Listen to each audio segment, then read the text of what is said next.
Welcome back to Adventures with Rosie. Today we are back at one of our favourite campgrounds, Nelson Creek, and we are going to give gold panning a try.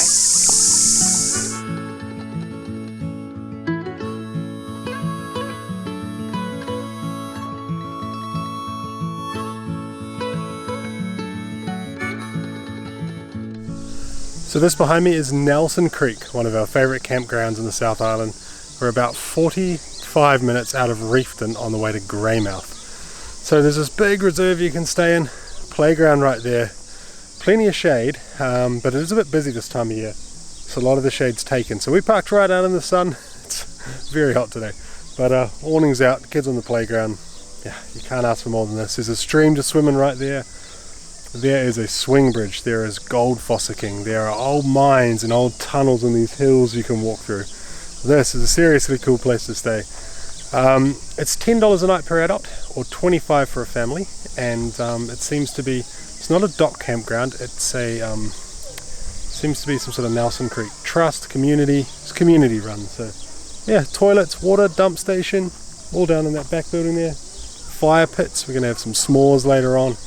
But yeah, this is one of our favourites, and we're pretty stoked to bring Chelsea's parents back here because Chelsea's father Phil is really into his gold mining and his history and stuff, and this is just one of those places where you can explore. We got pans, gold pans, shovels, we've got a sluice box in there, gumboots. Tomorrow morning we're going to hit just a bit of a tui landing right there. Tomorrow morning we're going to hit the gold fossicking, public gold fossicking area. There's a stretch of about a kilometre of stream here that you can fossick on, and what you get out of the river you take home, so pretty cool spot.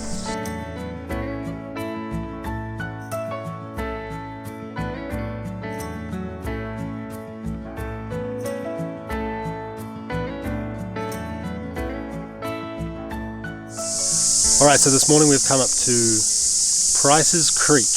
This creek here feeds into another creek which feeds into Nelson Creek, which runs just behind the campground we're staying in.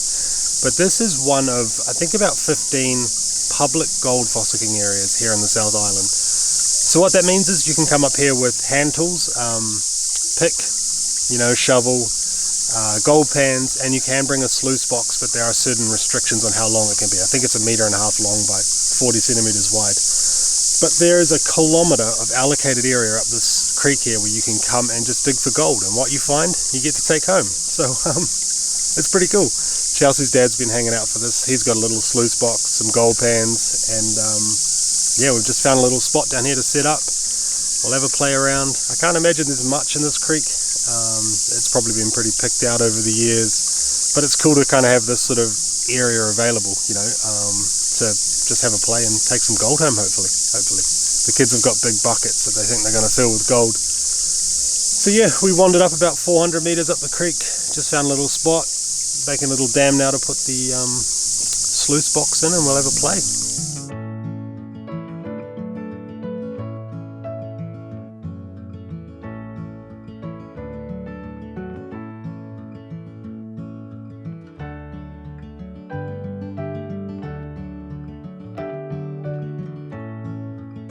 Alright, so we're not having huge amounts of luck, other than it being a nice day to sit in the bush. We haven't seen any gold, and then a local guy walked up here to Gold Pan, and he stopped and had a chat to us. Pretty much told us we're looking in the wrong places. We shouldn't be digging in the riverbed. Should be looking in the sides and looking for this red clay, he said. He said if you find the red clay, you'll be sorted. So yeah, he actually dug a quick hole, did a quick pan, and showed us the only gold we've seen so far. So we're going to switch up our tact a bit, dig into this, find this sort of red clay stuff and run some through and see. We're hoping for a few flakes to take home, a little souvenir of our trip.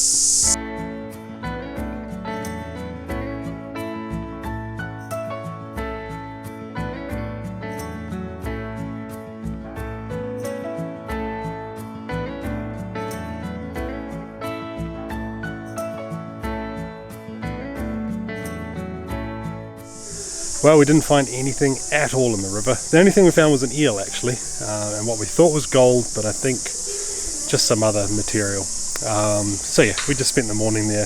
It's still fun having a play and setting it up, and I watch all those gold mining shows on Discovery and think I know, the gold's going to be around here, and this layer, the clay layer, we'll dig in there, but yeah, we didn't find anything. We found a few flicks and that was about it. We did think though on the way back we would have a look in this cave. So if you recall last time we came here, Nelson Creek, probably a year and a half ago now actually, we found that this cave, there's a small walk behind the campground called the Tail Race Walk, and this cave's about 5 minutes from the campground. There's a stream running through it, and at the time I only had sneakers and no other shoes, but I got gumboots today, so I thought we'll grab the torch, grab the camera and see where this goes. I think it goes all the way back down into Nelson Creek. I don't know how long it is, but pretty cool. I'd love to pan in here. This is actually out of that gold pan area unfortunately, but we'll go into this cave, see where it goes.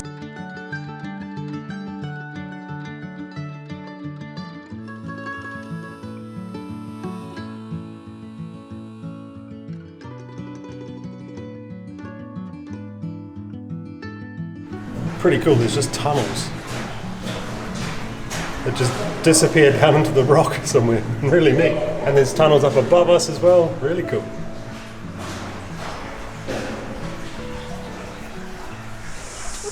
So that stream popped out into the main river actually, just below where you can go swimming. You can jump off, there's a little cliff you can jump off, it popped out there. So we're just walking upstream now. How cool is this place? There's little holes everywhere where people have punched holes and done some mining. But we're just going to follow it up, see where it goes.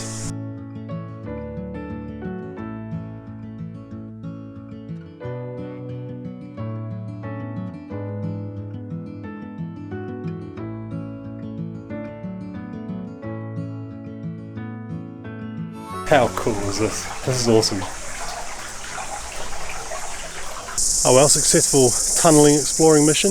Well worth bringing your gumboots if you're coming here to stay, and a torch, because there are just so many tunnels and those tail races. So they were dug by men to basically sluice gold back in the day. So they dug all those tunnels we just went through by hand. There's still pickaxes in them. And yeah, there's just hundreds of them. There's signs saying not to veer off the path as well because there's mine shafts apparently in the area, but pretty cool. We could probably explore for hours. But yeah, it's hard going as well over those rocks. So I think it's time for a swim now. There's a little swimming hole here, a little bit of a cliff you can jump off. A bunch of people down there swimming, so I think we'll get the togs on and get the GoPro and jump off the cliff.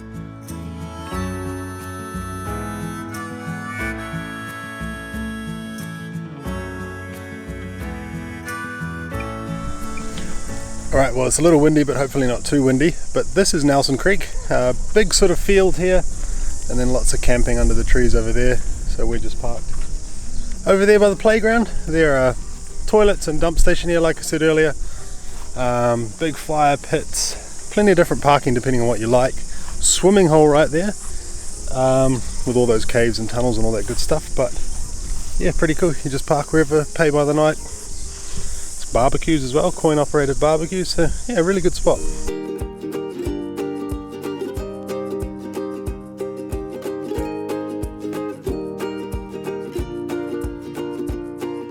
Okay, so I might have been wrong about the barbecues, doesn't look like one of them works. There's also a station here full of cardboard boxes to use to get your fire pits going, which is pretty cool. And I don't know if you can hear behind me, but there's a pub just up there which apparently does good pub meals. And they got live music right now. It's Friday night, so yeah, makes sense. So it is a really cool spot.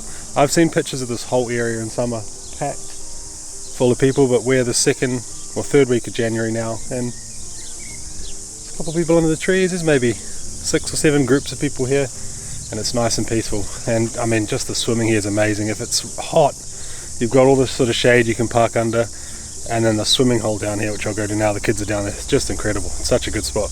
So this is Nelson Creek behind me. There's all these awesome swimming holes all the way up it. You can climb up that cliff and jump off like we did yesterday. All the ends of the tail races poking out. And there's just caves. You can see over here there's like caves and tunnels disappearing in there. There's the big cuttings for the tail race that are huge, and it's such a cool spot. The only downside is you get eaten alive here by mosquitoes and midges, but yeah, it's awesome. It's pretty safe for the kids. It's like shallow enough for the little girls to walk out there, and there's a few deep spots, but yeah, awesome spot. What do you give it out of 5? 10. 10 out of 5. No, I mean 10 out of 10. Yeah. So I guess if we were giving this place a star rating with our rosy reviews, campground, star rating system. This place will get 5 out of 5 stars, right? It's scenic, it's got a dump station, it's got fresh water, it's easy access for long vehicles. You could get any vehicle in here, trailer, fifth wheel, anything would come down here. And you're allowed dogs, so you are allowed some pets. I don't think you're allowed cats. I don't know, you never really see, it just says dogs. Grandma and Granddad, Grandma and Granddad do have a cat. So yeah, beautiful spot, well worth coming to if you're ever in this area. It's awesome. Alfie is a cat, yeah. So the one downside to this campground is the midges, the sandflies. They bite like crazy, but old Chelsea here, she's figured out a system. Put your jeans on when it's 25 degrees and tuck them into your socks. They can still bite there. Not quite foolproof, eh?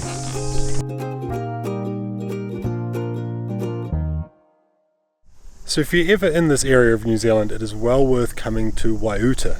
This is what's sort of known as New Zealand's largest ghost town. It's halfway between, well, sort of just outside of Reefton, maybe half an hour drive from Reefton. So in 1908 they opened a big mine shaft here called the Blackwater mine shaft. It went down 560 meters into a gold vein here, and over the course of the mine's operation they pulled out 750,000 ounces of gold from this area. Then the mine shaft, which is actually over behind the fence there, you can't sort of see the shaft, but that collapsed and they basically left. They picked up all the wood, they took most of the houses and they left. They left a few things behind, a few things have been restored. But you can come up here and explore. To give you an idea of scale, I think it said there was like 600 people living here at one stage. There's a hotel, police station, there's stores, there's these big boiler rooms, all sorts of things left over. So it's well worth coming up. It's up a 6-kilometer gravel road. It's a little windy, but it's quite a nice road, but it's well worth coming up. We did do a full video tour of this place, which I'll link up the top somewhere if you want to go and check that out. But I'll show you a little bit around as we wander around. I think we've got some rain coming as well, but it's a cool spot. You could easily spend a day here exploring everything, reading all the plaques about all the history, and even walking down to the river, the stamping battery where they actually crushed the quartz rock to get the gold out. That happened down the hill, and that's kind of probably another hour walk down the hill. But yeah, we'll wander around, show you a bit of history.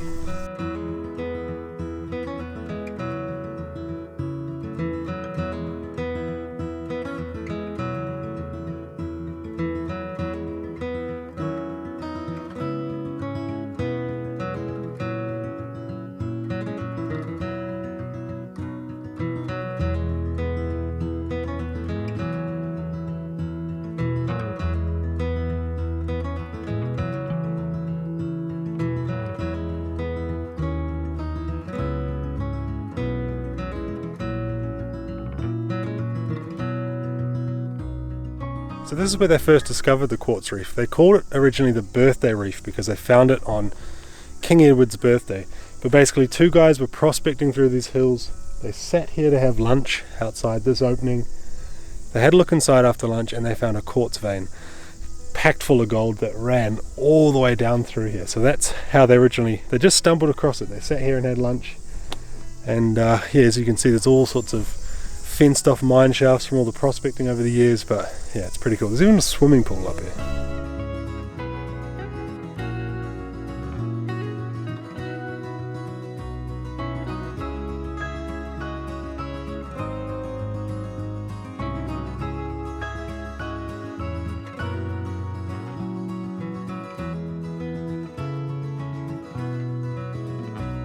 This place was pretty huge in its day. This right here was a bowling green.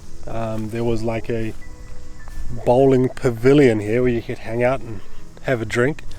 And there was a whippet dog racetrack behind this building. Like a mini greyhound racetrack, I guess, for whippets. So they race dogs out here as well. So yeah, crazy. Well, we got rained out. We were up there looking around, exploring around, and it started pouring down with rain. And we realised that we left our 2 big vents open in the caravan roof. We're about half an hour down the road here. But we have a big vent, quite a big vent, above our dining area. So we rushed back, only to find it hasn't rained here at all. So it's bone dry, no water in the caravan, but better be safe than sorry, I guess. So yeah, I think we're just going to hang out here this afternoon. Tomorrow we're going to head into Greymouth and explore that area. One thing though, someone did ask me in the comments 2 videos ago what sort of hitch, if we could show more of the hitch setup of this caravan. So this caravan down here has a Cruisemaster DO35 hitch. So it basically has a pin up through the middle. It's currently got a lock in there, actually, a locking pin. But pin up through the middle. I can take this off one-handed.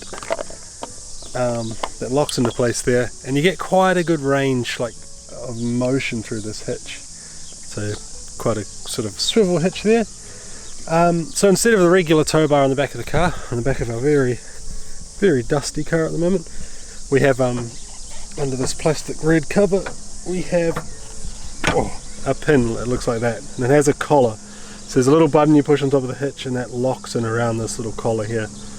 And then down here we just have a standard plug for our indicators, Anderson plug for charging our batteries while we drive, and a plug under here for our reversing camera. So there's a similar plug to that one on the drawbar of the Caravan, and we have a cable somewhere, looks like this, that just goes between the car and the drawbar for the reversing camera. So yeah, a little bit more going on than our old Caravan, but that hitch, this hitch seems really nice. In our old Caravan, when you go over bumps and it would kind of wallow, you'd feel the Caravan pushing and pulling you. This one, even though it's heavier, it doesn't seem to do that as much.